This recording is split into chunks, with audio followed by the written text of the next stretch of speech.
Hello friends, मेरी आज की वीडियो में मैंने एक बहुत ही खूबसूरत परमानेंट प्लांट की वीडियो शेयर की हूँ। इस प्लांट से रिगार्डिंग फुल इन्फॉर्मेशन होगी, इसकी केयर, इसका प्रोपगेशन, एक एक चीज़ के बारे में हम लोग जानेंगे कि ये प्लांट किस तरह से कौन से कंडीशन में सर्वाइव करता है। ये प्लांट बहुत ही खूबसूरत होता है, उसके साथ साथ ईजी टू केयर। चलो फ्रेंड्स, वीडियो स्टार्ट करते हैं। Hello friends, this is Shaheen, welcome back to my channel Shaheen vibes. कैसे हो सभी? उम्मीद करती हूँ सब खुश होंगे, मज़े में होंगे और अपने अपने कामों में बिजी होंगे। तो फ्रेंड्स, जिस प्लांट के बारे में मैं बात करी थी वो है ये प्लांट। इस प्लांट का नाम पहले बता देती हूँ। इस प्लांट का नाम है पैडिलैंथस कर्ली पिंक। और भी इसके नाम है जैसे कि डेवल्स बैकबोन भी कहते हैं, और जिगजैग प्लांट भी कहते हैं, स्लीपर प्लांट भी कहते हैं। और इस प्लांट की सबसे पहले फीचर्स की बात कर दूं तो इसके लीफ ही इसकी खूबसूरती होती है। इसके लीफ जो है कर्ली टाइप से होता है, और इसके एजेस पिंकिश कलर के होते हैं, जो कि बहुत ही खूबसूरत लगता है। और इसके लीव्स वेरीगेटेड होते हैं, ग्रीन, वाइट और पिंक, ये तीन का कॉम्बिनेशन मिला के होता है, जो इसका मेन अट्रैक्शन होता है। और इसकी स्टेम बहुत खूबसूरत होते हैं, जिगजैग पैटर्न के होते हैं, जो इससे और ज़्यादा अट्रैक्टिव बनाते हैं। और इसकी हाइट 2 से 4 फीट तक ही ग्रो कर सकता है, और ये इंडोर कंडीशन में बेस्ट ग्रो होता है। और ग्रोइंग हैबिट की बात करूँ तो ये बुशी फॉर्म में ग्रो करता है, तो बहुत ही खूबसूरत प्लांट है। तो इस प्लांट को आप ज़रूर से लगाना। अब चलो इसकी केयर की बात करती हूँ। तो इसकी केयर ये है कि सबसे पहले लाइट की बात करती हूँ तो ये जो है इनडायरेक्ट ब्राइट सनलाइट बहुत पसंद करता है। डायरेक्ट हार्श सनलाइट में इसके लीफ बर्न हो सकते हैं, तो थोड़ा फिल्टर्ड मॉर्निंग की सनलाइट इसके लिए बेस्ट होती है। तो इस तरह के लाइट में आप इसको ग्रो करना। और केयर की दूसरी बात होती है वाटरिंग। वाटरिंग बहुत इंपॉर्टेंट होता है किसी भी प्लांट के ग्रोइंग हैबिट में। तो वाटरिंग इसको मॉडरेट वाटर चाहिए, जब सॉइल ड्राई हो तभी पानी देना चाहिए। ओवर वाटरिंग से इसका रूट रोट होने का खतरा होता है। तो सूखी मिट्टी इसके लिए बेस्ट होती है। जब मिट्टी का अपर लेयर आप देखो कि ड्राई सा है तो ही आप इसको वाटरिंग करना। ओवर वाटरिंग से ये अक्सर ख़राब हो जाता, फंगस लग जाता, तो इसको ओवर वाटरिंग बिल्कुल भी पसंद नहीं है। आप टच करके देख लेना, अच्छी तरीके से ऊपरी सतह जो है ड्राई सा दिखे तो आप इसको वाटरिंग कर देना। अंडर वाटरिंग भी नहीं करना, ओवर वाटरिंग भी नहीं करना। अब दूसरी बात आती है इसका प्रोपगेशन किस तरह से करना है। ये बहुत ही इंपॉर्टेंट है। ये इजी टू प्रोपगेशन है, एकदम इजी टू प्रोपगेशन है।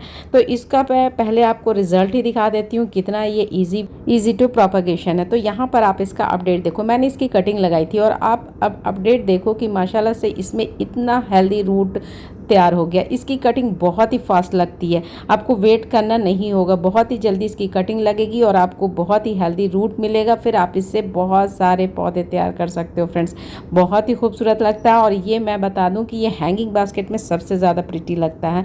तो आप देख रहे हो ना कि मेरे जितना भी मैंने 3 लगाया था, तीनों के तीनों में माशाल्लाह से इसमें रूट आ गया। आपका कटिंग कभी फेल होगा ही नहीं होगा। ये पैडिलैंथस कर्ली पिंक इतना इजी टू केयर और इजी टू प्रोपगेशन है। तो इस प्लांट को आप लाजमी लगाना, बहुत ही खूबसूरत लगता है। आपको देख के लगेगा, आप सामने से अगर देख के लगेगा आपको कि बहुत ही कॉस्टली प्लांट है। ये कॉस्टली होगा नर्सरी में, लेकिन आप इसको कटिंग से इजीली तैयार कर सकते हो। तो इसकी कटिंग कैसे लगानी है, किस तरह से इसका ग्रो करना है, वो भी हम लोग बात करेंगे। तो सबसे पहले यहाँ पर अब मैं आपको दिखाऊंगी कि इसके लिए कौन से सॉइल मिक्सचर बेस्ट होता है। तो यहाँ पर मैंने इसमें 3 का रेशियो रखा है, जिसमें कि है गार्डन सॉइल, सैंड, कंपोस्ट और कोकोपीट। तो इस तरह का ही रेशियो आप भी रखना। और आपके पास अगर फंगीसाइड पाउडर है तो फंगीसाइड पाउडर मिलाना, अगर नहीं है तो हल्दी पाउडर मिलाना। दोनों में से कोई एक चीज़ ज़रूर से मिला देना। दोनों का रिज़ल्ट सेम ही होता है, दोनों आपको फंगस से बचाता है। तो यहाँ पर मैं हल्दी पाउडर का ही छिड़काव करी। और आपने जिस पॉट पे भी लगाया है उसका ड्रेनेज सिस्टम सही होना चाहिए। और मैं जैसे कि एक तो मेरा हैंगिंग पॉट में लगाई हुई है, दूसरा घर से निकले हुए वेस्ट मटेरियल में लगा रही हूँ। तो हैंगिंग पॉट जो होता है ना, ये वाला जो इसमें होल अच्छी तरीके से नहीं होता है। आप अगर मार्केट से ला रहे हो तो एक होल होगा, लेकिन साइड में आप एक और होल बना लेना, क्योंकि ये जो मैं आपको दिखा रही हूँ साइड में ग्रीन कलर का, उसमें अच्छी तरीके से होल किया हुआ नहीं रहता है। तो कई बार प्लांट में फंगस लग जाता है वाटर का ड्रेन आउट अच्छे से नहीं होने से। तो यहाँ पर मैं जो रूट जिसमें आ चुका था उसमें अच्छी तरीके से एलोवेरा जेल लगा दे रही हूँ, सो दैट कि किसी भी तरह का कोई फंगस का कीड़ा का अटैक नहीं हो।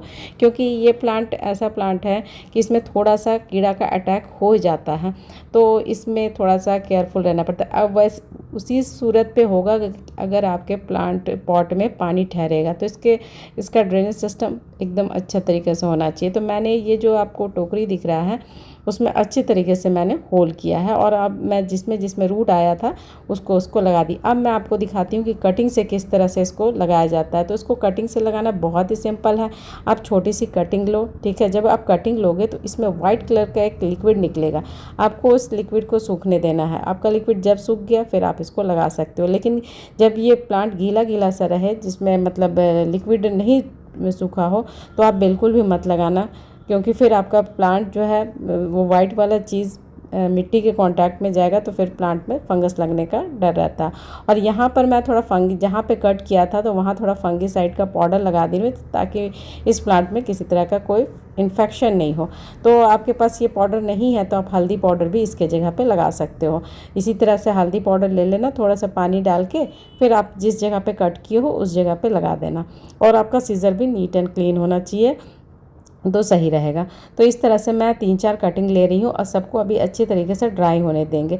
तो आपका 14 आवर्स तक इसका अच्छी तरीके से ड्राई हो जाता है। उससे पहले भी अगर हो गया तो आप इसको लगा सकते हो। और जहाँ जहाँ से आपने कट किया वहाँ पे हल्दी पाउडर या फिर फंगीसाइड पाउडर लगाना बिल्कुल भी मत भूलना।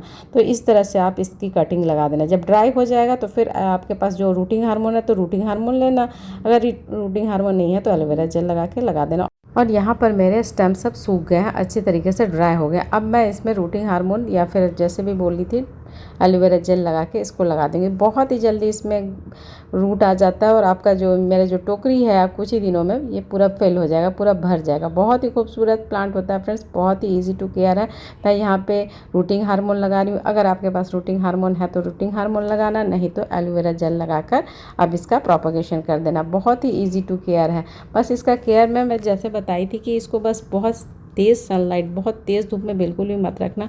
अगर बहुत तेज़ धूप में रखोगे तो इसकी पत्तियाँ बर्न हो जाएगी। इसका लोकेशन ही बहुत ज़्यादा मैटर करता है कि इसको आपने रखा कहाँ है। तो यहाँ पर आपने देखा कि मैं कितने अच्छे तरीके से इसको लगा दी। तो ये बहुत ही खूबसूरत प्लांट है, और अगर आप हैंगिंग बास्केट में लगा रहे हो तो बहुत प्रिटी लगता है। ये हैंगिंग बास्केट के लिए ही है, परफेक्ट है। और विंटर में ये प्लांट थोड़ा स्लो ग्रो करता है, और आपके एरिया में अगर विंटर के टाइम पे बर्फ़ वगैरह, फ्रॉस्ट वगैरह आता है, गिरता है, तो उससे बचा के रखना, तो फिर ये प्लांट एकदम सही रहेगा। और दूसरा मैं फर्टिलाइज़र की बात करूँ तो इसको मैं वर्मी कंपोस्ट देती हूँ टाइम टू टाइम, मतलब समर के टाइम में देती हूँ। विंटर में कोई फर्टिलाइज़र नहीं देना है। और लिक्विड फर्टिलाइज़र मैं जब भी बनाती हूँ तो दे देती हूँ, मतलब किचन वेस्ट में जो होता है वो जब बनाती हूँ वो देती हूँ। और इसमें फंगस लगने का ख़तरा रहता है, तो 2 मंथ में या 1 मंथ में एक बार ये जो नीम ऑयल का है आप स्प्रे कर दो। अगर आपको कुछ घरेलू उपाय आता है तो वो भी आप कर सकते हो। तो ये जो नीम ऑयल का स्प्रे करना बहुत ही ईजी है। आप पानी ले लो, उसमें फ्यू ड्रॉप्स, कुछ ड्रॉप्स नीम ऑयल का डाल दो और अपने प्लांट्स में स्प्रे कर दो। आपका प्लांट एकदम हेल्दी रहेगा। और एक इम्पॉर्टेंट बात, इसका जो सैप निकलता है, वाइट कलर का लिक्विड निकलता है, वो माइल्डली टॉक्सिक होता है। माइल्डली हो सकता है कि स्किन पर वो लग जाए तो थोड़ा इरिटेशन हो सकता है, बट माइल्डली होता है। तो बच्चे और पेट को इससे दूर रखना। लेकिन ऐसा नहीं है कि बहुत ज़्यादा पॉइजनस होता है, ऐसा कुछ भी नहीं है, जैसे कि मैंने कहा माइल्डली। तो फ्रेंड्स ये प्लांट बहुत ही खूबसूरत लगता है, इसको हैंगिंग बास्केट के लिए परफेक्ट माना जाता है। तो ये प्लांट आप लाजमी लगाना, बहुत ही खूबसूरत होता है। एक बार आप नर्सरी से बाय कर लो, फिर कटिंग ले लेके जिस तरह से मैंने बताया उस तरह से कटिंग ले लेके ये प्लांट को आप बनाओ, बहुत सारा बनाओ। और मुझे तो इजाज़त, कल फिर एक नए वीडियो नए टॉपिक के साथ मिलूंगी। तब तक के लिए अल्लाह हाफिज़, टेक केयर। सब अपना बहुत सारा ख्याल रखना, मुझे दुआओं में याद रखना। अगर मेरी वीडियो थोड़ी भी अच्छी लगे तो प्लीज़ लाइक किया करो, एक प्यारा सा कमेंट किया करो। आपका जो कमेंट होता है फ्रेंड्स मेरे लिए काफ़ी प्रेशियस होता है। Okay friends, bye, final, bye bye, अल्लाह हाफिज़, टेक केयर।